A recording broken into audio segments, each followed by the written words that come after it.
দেশের গর্ব দেশের গর্ব অনন্ত মহারাজ তোমায় জানাই দিক দিক দিক দিক দিক দিক নেতাজিকে অপমান অনন্ত মহারাজ তোমায় জানাই।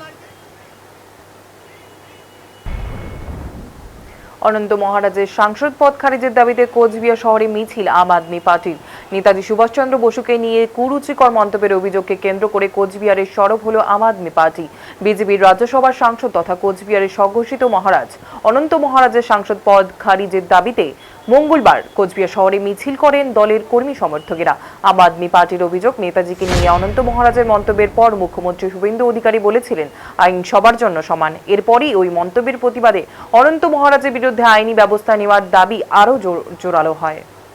যদিও পরবর্তীতে ফেসবুকের ভিডিও বার্তার মাধ্যমে নিজের মন্তব্যের জন্য দুঃখ প্রকাশ করেন অনন্ত মহারাজ, তবে শুধুমাত্র দুঃখ প্রকাশ করলে বিষয়টি নিষ্পত্তি হতে পারে না বলে দাবি আম আদমি পার্টির। দলের পক্ষ থেকে তার বিরুদ্ধে কঠোর পদক্ষেপের পাশাপাশি রাজ্যসভার সাংসদ পদ খারিজেরও দাবি জানানো হয়।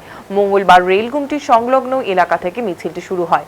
শহরের বিভিন্ন রাস্তা পরিক্রমা করে মিছিলটি এল দাস মোড়ে এসে শেষ হয়। সেখানে আয়োজন করা হয় পথসভার। বক্তারা নেতাজিকে নিয়ে মন্তব্যের তীব্র প্রতিবাদ জানান এবং অনন্ত মহারাজের বিরুদ্ধে দ্রুত ব্যবস্থা নেওয়ার দাবি তোলেন। সংগঠনের পক্ষ থেকে জানানো হয়েছে ঘটনার প্রতিবাদে জেলা শাসকের কাছেও স্মারকলিপি দেওয়া হবে।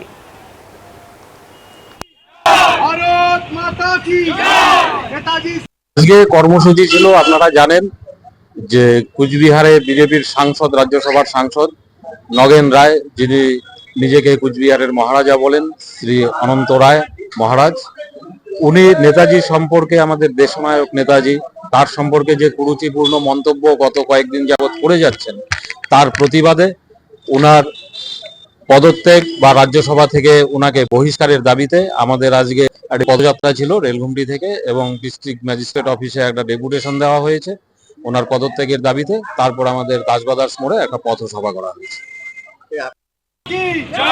ভারত মাতা কি জয়, ভারত মাতা কি জয়। নেতাজি সুভাষ চন্দ্র বোস অমর রহে, অমর রহে, অমর রহে। নেতাজি সুভাষ চন্দ্র বোস অমর রহে, অমর রহে, অমর রহে। নেতাজি সুভাষ চন্দ্র